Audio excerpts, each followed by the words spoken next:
Hi, I'm Eric Suplee, a director in PwC's national office.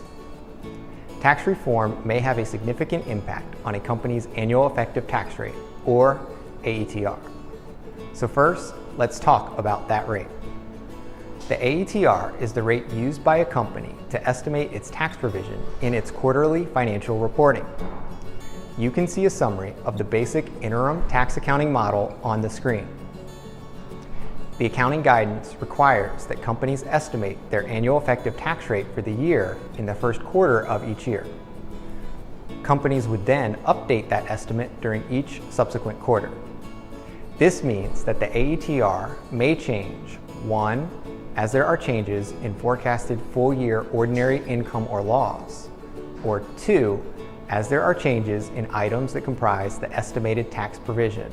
For example, a change in a company's estimated permanent differences from quarter to quarter. Once forecasted income for the year is calculated, absent any discrete items, the company multiplies year-to-date ordinary income or loss from continuing operations by the AETR to determine the year-to-date tax provision. The current period tax provision equals the difference between the year-to-date computed amount and the tax provision previously recorded. As you know, tax reform significantly changed the U.S. tax code. While the reduction of the corporate income tax rate to 21% has received a lot of attention, the other domestic provisions impact some of the rules around what or how much is deductible.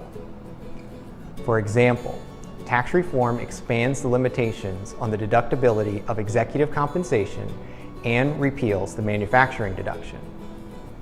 While the rate reduction will clearly reduce the AETR, most of the other domestic provisions will likely cause the rate to increase.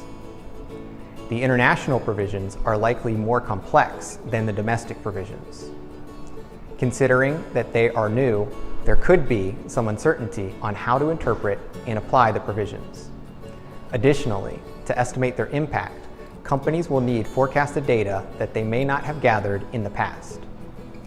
This may make it more difficult for companies to determine what impact, if any, these provisions will have on their estimated annual effective tax rate, especially since it needs to be estimated in the first quarter. For example, determining whether a company may be subject to the Base Erosion Anti-Abuse Tax, or BEAT, requires forecasting of taxable income for the year, estimates of base erosion payments, and estimates for the utilization of net operating losses and credits. In addition, some aspects of the BEAT rules and their application may be uncertain, which further complicates this estimate.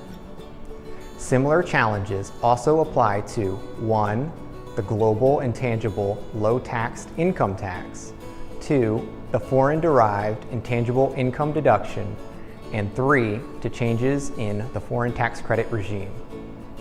These are just a few of the potential complexities. The key is that tax reform has significantly changed the way U.S. taxes will be applied, and companies will need to take a holistic look at the impacts of it on their tax provision. To make matters more challenging, from an accounting perspective, SEC's Staff Accounting Bulletin number 118 does not address accounting that arises after the period of enactment, unless it is an update of an item that was provisional or incomplete at the period of enactment. That is, SAB 118 does not apply to provisions of the tax law that go into effect after January 1, 2018. So companies will need to make their best estimate of their AETR each quarter based on the facts and circumstances each period. The new tax law provisions and the evolving interpretations of how they should be applied could cause companies to have significant quarter-to-quarter changes in their AETR.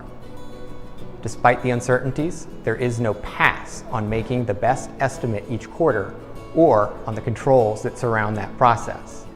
For additional information on these issues, please see our latest tax FAQ available on cfodirect.com or speak with your PwC tax accounting specialist. Thank you and good luck.